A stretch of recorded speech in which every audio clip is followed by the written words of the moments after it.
Hello students, हमारे channel study hack with महक को like ज़्यादा से ज़्यादा शेयर एंड सब्सक्राइब करें। अगर आपने सब्सक्राइब कर दिया है तो बाकी सभी डिवाइसेस से भी सब्सक्राइब करा सकते हैं, क्योंकि सब्सक्राइबर्स बहुत ज़रूरी हैं। देन कमेंट करें। Study hack with Mahak channel में आप सभी का स्वागत है। आज हम करने जा रहे हैं hardware requirement for the Windows XP. Window XP के लिए हार्डवेयर कौन सी रिक्वायरमेंट्स होती हैं वो चेक करेंगे। The minimal hardware requirement for the Windows XP. सबसे मिनिमल हार्डवेयर की कौन सी रिक्वायरमेंट्स होती है विंडो एक्सपी के लिए? फर्स्ट है हमारे पास पेंटिनम 233 मेगाहर्ट्ज़ प्रोसेसर फास्टर। पेंटिनम में तो सिर्फ इतना प्रोसेसर मेगाहर्ट्ज़ की तरफ से, और फास्टर के लिए 300। एटलीस्ट 64 MB के लिए हमें रैम चाहिए मेगाबाइट्स में, और 1.5 GB के लिए हमें अवेलेबल हार्ड डिस्क का स्पेस चाहिए। CD रोम या DVD रोम चाहिए, कोई भी एक हो सकती है या दोनों होंगी तब भी अच्छा है। नेक्स्ट है कि कीबोर्ड चाहिए, एक माउस चाहिए, ठीक। नेक्स्ट है वीडियो अडाप्टर, VGA केबल चाहिए एक हमें वीडियो अडाप्टर।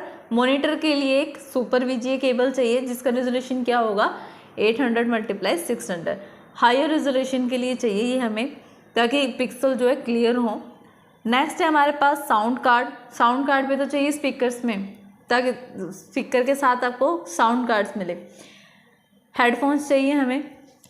तो ये थे हमारे पास हार्डवेयर रिक्वायरमेंट्स जो हमें विंडो एक्सपी के लिए नीड होते हैं, सबसे मिनिमल हार्डवेयर रिक्वायरमेंट्स। अब एक्स्ट्रा गैजेट्स तो आप कितने भी ले सकते हैं, एक्स्ट्रा हार्डवेयर कितने भी ऐड कर सकते हैं। नेक्स्ट है हमारे पास डेस्कटॉप होता है।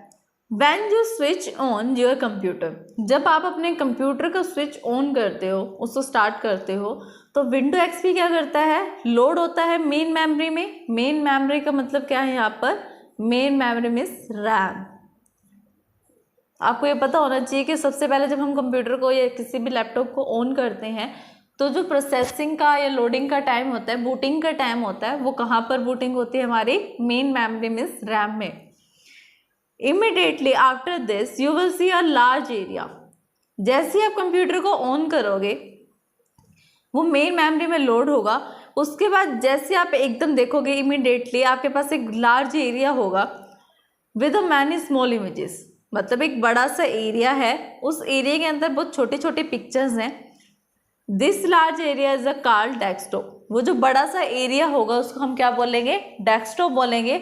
और उस एरिया के अंदर, उस डेस्कटॉप के अंदर जो छोटी छोटी इमेजेस हैं, स्मॉल पिक्चर्स हैं डेस्कटॉप पर, उसको हम क्या बोलेंगे, आइकन्स बोलेंगे। Each icon represent an object. जो जितने भी आइकन्स होंगे वो एक अलग ऑब्जेक्ट को रिप्रेजेंट करेंगे, सच एज अ फोल्डर और अ प्रोग्राम। चाहे वो कोई फोल्डर हो, फाइल हो या कोई प्रोग्राम हो। अब जैसे हम कंप्यूटर को या किसी लैपटॉप को ऑन करते हैं तो ऑन करने के बाद हमें क्या मिलता है, ऐसा कुछ स्क्रीन मिलती है। ये स्क्रीन है हमारे पास पूरी। स्क्रीन के लास्ट में यहाँ पर हमारे पास क्या होता है, लेफ्ट मोस्ट कॉर्नर में कौन सा होता है, बॉटम में, सबसे बॉटम में कौन सा होता है यहाँ पर बटन, स्टार्ट बटन होता है।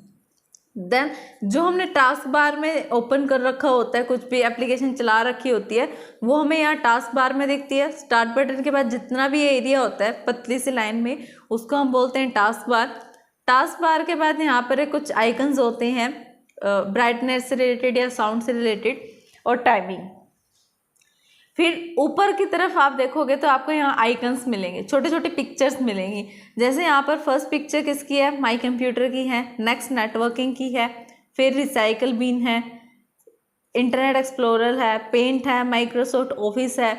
तो ये सारी क्या है, जो छोटी छोटी पिक्चर्स आपको दिख रही हैं, ये पिक्चर्स क्या है, आइकन्स हैं। ये पूरा डेस्कटॉप के ऊपर बटन्स हैं, टास्क बार है, स्टार्ट बटन है लेफ्ट बॉटम कॉर्नर में, एंड जो छोटी छोटी पिक्चर्स हैं इनको हम क्या बोलेंगे, आइकन्स बोलेंगे। Icon is a small graphic that represent an application. Icon क्या होते हैं, एक छोटा सा ग्राफिक होता है, छोटी सी पिक्चर होती है जो क्या करती है, किसी भी एप्लीकेशन को रिप्रेजेंट करती है। On the desktop apart from the icon you can see the task bar and start button. वो क्या कह रहा है कि इस पूरे डेस्कटॉप पर आपको आइकन के अलावा भी कुछ दिखा होगा। हाँ दिखा है ना, क्या दिखा है हमें, एक तो टास्क बार देखा हमने और एक हमने स्टार्ट बटन को देखा। At the button of the screen, जो स्क्रीन पर हमें शो हो रहा है। On the desktop there are few icons, desktop पर कुछ थोड़े ही आइकन हैं।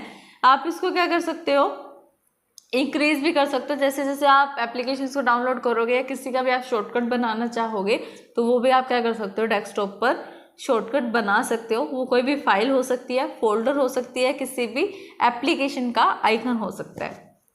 और वो क्या कह रहा है कि कुछ icons, few icons are permanent, कि कुछ आइकन डेस्कटॉप पर परमानेंट होते हैं। कौन से आइकन्स हैं वो, जैसे माई कंप्यूटर है, रिसाइकिल बिन है, माई डॉक्यूमेंट्स है।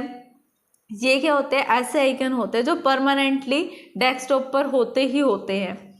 There are the few which are optional, कुछ ऐसे भी हैं जो ऑप्शनल होते हैं या क्रिएट किए जाते हैं यूजर से अकॉर्डिंग टू देयर लिंकिंग, कि जैसे जैसे यूजर की रिक्वायरमेंट होगी वो अपने अकॉर्डिंग भी क्या कर सकता है, आइकन को क्रिएट कर सकता है। अब हम कुछ परमानेंट जो आइकन्स हैं हमारे पास उनको डिस्कस करते हैं। फर्स्ट आइकन है हमारे पास माई कंप्यूटर का। माई कंप्यूटर क्या होता है, my computer is use to quickly and easily see the everything on the computer. My computer का यूज करके हम क्या कर सकते हैं, ईजिली और क्विकली देख सकते हैं कि कंप्यूटर में कौन सी चीज़ें या कौन से सॉफ्टवेयर्स हैं। माई कंप्यूटर में आपको क्या मिलेगा, सॉफ्टवेयर मिल जाएगा, हार्डवेयर से रिलेटेड डिटेल्स मिल जाएंगी, और क्या मिलेगा आपको, जो एप्लीकेशंस डाउनलोड करी हैं, कोई भी आपकी फाइल्स हैं, फोल्डर्स हैं, जितना भी काम होगा वो आपको कहाँ मिल जाएगा, माई कंप्यूटर में। Click on the my computer icon, सबसे पहले आपको क्या करना पड़ेगा, माई कंप्यूटर के आइकन पे क्लिक करना पड़ेगा। फिर डेस्कटॉप क्या करेगा, उसको ब्राउज करेगा, उसको ओपन करेगा, वहाँ पर आपको कुछ फाइल्स एंड फोल्डर्स मिलेंगे। माई कंप्यूटर विंडो अपीयर्स, जैसे कि आपने ऊपर जो हमने फिगर देखा, उस फिगर में हमने देखा सबसे पहला आइकन कौन सा था हमारे पास, माई कंप्यूटर का। माई कंप्यूटर का आइकन जो है वो डिस्प्ले हो रहा है। For all the disk and drive open the window utility including control panels. इसके अंदर क्या कौन से हमारे पास आइकन होंगे, जैसे ही हम माई कंप्यूटर को ओपन करेंगे उसके अंदर भी हमें कुछ आइकन्स मिलेंगे। सबका अपना अपना डिफरेंट टास्क होगा। कुछ आइकन्स उसके अंदर भी परमानेंट होते हैं, जैसे सी ड्राइव है, ई ड्राइव है, डी ड्राइव है। अगर हमने कोई पेन ड्राइव वगैरह जैसे अलग से कुछ यूज़ कर रखा है तो उसका भी आइकन आपको वहीं पे शो होगा। एक आइकन और मिलेगा आपको इंक्लूड में, कंट्रोल पैनल का, वो भी आपको कहाँ पर शो होगा, माई कंप्यूटर में। इससे प्रीवियस फिगर में हमने क्या देखा कि माई कंप्यूटर का आइकन कैसे दिखता है। अब हम देख रहे हैं जब माई कंप्यूटर का आइकन पर हम क्लिक करेंगे तो कौन सी विंडो हमारे पास ओपन होगी। जैसे माई कंप्यूटर पे क्लिक करेंगे तो हमारे पास ये वाली विंडो ओपन होगी। ऊपर जो सबसे लेफ्ट मोस्ट कॉर्नर है टॉप में, वहाँ पर आपको क्या लिखा मिलेगा, माई कंप्यूटर मिलेगा। उसके साइड में कौन से बटन्स हैं, क्रॉस बटन है, मिनिमाइज मैक्सिमाइज का बटन है। देन उससे नीचे कौन सा बटन हमारे पास शो हो रहा है, file, edit, view, favourite, tool, help. ये सब आपके पास ऑप्शन शो हो रहे हैं। इसके बाद नीचे वाले अलग से टास्क है, बैक है, फ्रंट है, सर्च, फोल्डर सिंक, ये सारे बटन्स हैं। नेक्स्ट एड्रेस में आपको सर्चिंग का बटन मिल जाएगा। सर्चिंग के बाद आपको अगर आप लेफ्ट साइड में देखो तो system task, other places, detail, ऐसी चीज़ें मिलेंगी। ये वाले इससे रिलेटेड टास्क मिलेंगे। नेक्स्ट अगर आप राइट साइड में देखो स्क्रॉल बार में तो आपको क्या मिल रहा है, file store in this computer. आपके कंप्यूटर में जो फाइल आपने खुद स्टोर कर रखी होगी वो आपको यहाँ मिलेगी। जो हार्ड डिस्क में स्टोर होंगी, जैसे local disk C, local disk D, local disk E and local disk F, ये परमानेंट होती हैं। सी और डी तो परमानेंट होती हैं हार्ड डिस्क। नेक्स्ट है हमारे पास डिवाइस विद रिमूवल स्टोरेज, जिसको आप रिमूव कर सकते हो, ऐसे storage, removable disk and new disk, H नाम से डिस्क। अब ये सब क्या है हमारे पास, जब हम माई कंप्यूटर पे क्लिक करेंगे तब हमें ये विंडो देखने को मिलेगी। इसके अंदर कौन से फीचर्स हैं। Functions of my computer icons, जो माई कंप्यूटर के आइकन हैं उसके अंदर कौन से फंक्शन हम देखते हैं। टू ब्राउज द कंटेंट और the variety disk like the hard disk, CD and DVD, कि जैसे कि आप CD और DVD का यूज़ कर रहे हो, हार्ड डिस्क का यूज़ कर रहे हो, वो भी आपको शो होगी। जैसे हमने अभी देखा local disk D, local disk C, local disk E and local disk F। To create copy, move and rename the file and folder. इसमें आप इजीली क्या कर सकते हो, नई फाइल को क्रिएट कर सकते हो, फाइल या फोल्डर को क्रिएट कर सकते हो, उन फाइल एंड फोल्डर को कॉपी कर सकते हो, मूव कर सकते हो, उनको रीनेम कर सकते हो। नेक्स्ट क्या कर सकते हो आप, to run a particular application. यहाँ से आप जितनी भी आपने एप्लीकेशन डाउनलोड कर रखी होगी वो आपको दिख जाएंगी, वहाँ से आप किसी भी पर्टिकुलर एप्लीकेशन को रन करना चाहते हो तो वो भी कर सकते हो। To schedule the task, to setup डाल द अकाउंट्स, जो भी अकाउंट से रिलेटेड सिस्टम होगा मल्टी यूज़र या सिंगल यूज़र का, वो भी आप कहाँ से सेट कर सकते हो, माई कंप्यूटर से सेट कर सकते हो। हमारे पास icon recycle bin. Recycle bin is the same as the dustbin at the home. Recycle bin क्या काम करता है, डस्टबिन की तरह काम करता है। जैसे आपके घर में डस्टबिन होते हैं, आप डस्टबिन का यूज़ क्या करते हो, डस्टबिन का यूज़ क्यों करते हो कि जो भी चीज़ आपके लिए वेस्टेज है, जिसका आप यूज़ नहीं करना चाहते, आपके लिए यूज़ नहीं रहा उसका, तो उसको आप क्या करते हो, थ्रो कर देते हो डस्टबिन में। सेम एज इट इज़, जिस भी फाइल, फोल्डर या किसी भी एप्लीकेशन का अगर आपको यूज़ नहीं करना तो आप क्या कर सकते हो, उसको रिसाइकल बिन में थ्रो कर सकते हो या पुट कर सकते हो।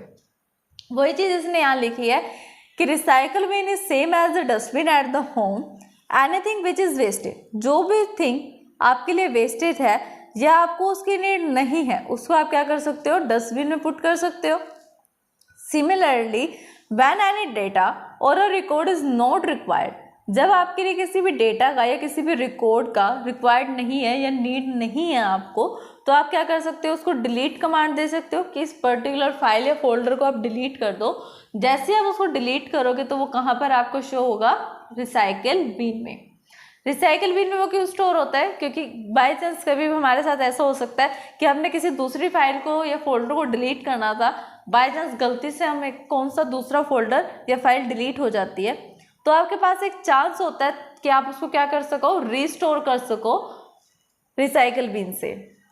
अगर आपके पास रिसाइकल बिन से अगर एक बार कोई भी फाइल या फोल्डर कट जाता है, डिलीट हो जाता है, तो आप उसको रिसाइकल नहीं कर सकते या रिस्टोर नहीं कर सकते। Recycle bin is a facility to restore data back to the original data, original location. यानी बाय चांस आपसे गलती से अगर कोई डेटा कट जाता है, कोई भी डिलीट हो जाता है डेटा, तो आप उसको क्या कर सकते हो, उसकी ओरिजिनल लोकेशन पर डेटा को बैक कर सकते हो by selecting the required option, किसी भी रिक्वायर्ड ऑप्शन के according. Recycle bin in the same as the dustbin at the home. Recycle bin store all the deleted item and folder. Recycle bin करता क्या है, जितनी भी डिलीटेड आइटम्स होती हैं, फाइल्स या फोल्डर होते हैं, उनको स्टोर कर कर रखता है। To open the recycle bin window, double click on the recycle bin icon on the desktop. मतलब जब आप रिसाइकल बिन को ओपन करना चाहते हो तो उसके लिए आप क्या करोगे, डेस्कटॉप पर रिसाइकल बिन के आइकन पर जाकर उसको सिर्फ डबल क्लिक कर दोगे। जैसे आप उसको डबल क्लिक करोगे आपके पास रिसाइकल बिन की विंडो ओपन हो जाएगी। जैसे ये विंडो आपके पास ओपन होगी, जब आप रिसाइकल बिन के ऊपर क्लिक करोगे, डबल क्लिक करोगे, रिसाइकल बिन यहाँ लिखा आ रहा है। देन हमारे पास टूल्स हैं। टूल्स के अंदर आप क्या देख रहे हो, ये फाइल्स हैं हमारे पास जो डिलीट हो गई हैं, जो आपने खुद डिलीट करी हैं, जो यूजर ने डिलीट करी हैं। लेफ्ट साइड में आपको क्या मिलेगा, रिसाइकल बिन टास्क, जिसके अंदर आप क्या कर सकते हो, एक ही बारी में एम्प्टी कर सकते हो रिसाइकल बिन को, या एक ही बारे में रिस्टोर कर सकते हो जितनी हमारे पास आइटम डिलीट हो चुकी हैं। To move all items back to the original location. जब आप चाहते हो कि आपके पास जितने भी आपने आइटम्स को डिलीट किया है या डेटा को डिलीट किया है, वो डेटा आपके पास ओरिजिनल लोकेशन पर आ जाए जहाँ पर वो पहले स्टोर था डिलीट करने से पहले, तो आप क्या करोगे, रिस्टोर ऑल आइटम पर क्लिक करोगे जो रिसाइकल बिन टास्क में दिया हुआ है आपको।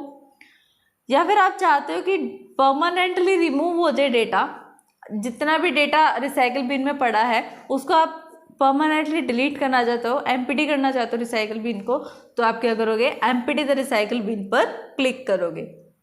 Now you can't restore all the file of the system. मतलब जो भी आपने फाइल को डिलीट कर दिया है एम्प्टी कर कर, तो उसको आप क्या कर सकते हो, रिस्टोर नहीं कर सकते, क्योंकि वो डेटा क्या होगा, परमानेंटली डिलीट हो जाएगा रिसाइकल बिन से, वो आपके सिस्टम में भी कहीं नहीं मिलेगा। You can also either delete a specific file. जरूरी नहीं है कि आप सारे आइटम को रिस्टोर करो या सारे आइटम को डिलीट करो, किसी भी पर्टिकुलर आइटम को आप डिलीट भी कर सकते हो और किसी पर्टिकुलर आइटम को आप रिस्टोर भी कर सकते हो। To restore a file, select by clicking the mouse and click restore this item. किसी भी पर्टिकुलर आइटम पर जाओ, उस पर क्लिक करो, राइट क्लिक करो, आपके पास ऑप्शन आएगा कि रिस्टोर दिस आइटम। उस पर क्लिक करोगे तो क्या होगा, डेटा क्या हो जाएगा, रिस्टोर हो जाएगा। अगर आप डिलीट करना चाहते हो तो राइट क्लिक करके उस पर डिलीट का ऑप्शन आएगा, उसको डिलीट करो। To delete a file, selecting by clicking on it, उसको सिलेक्ट करो, उसको उस पर क्लिक करो, right click, then click on the delete button, option from the file menu. File menu पर जाओ, वहाँ पर आपको डिलीट का ऑप्शन मिलेगा, वहाँ पर आप क्या कर सकते हो, डायरेक्टली उस पर्टिकुलर फाइल को डिलीट कर सकते हो। तो ये था हमारा कॉन्सेप्ट। अगर आपको हमारी वीडियो को समझ में कोई भी परेशानी आई है, या तो आप इसको प्रीवियस करके पहले देखो, अगर आपको फिर भी परेशानी आ रही है तो आप क्या कर सकते हो, हमें कमेंट कर सकते हो। Thanks for watching my video.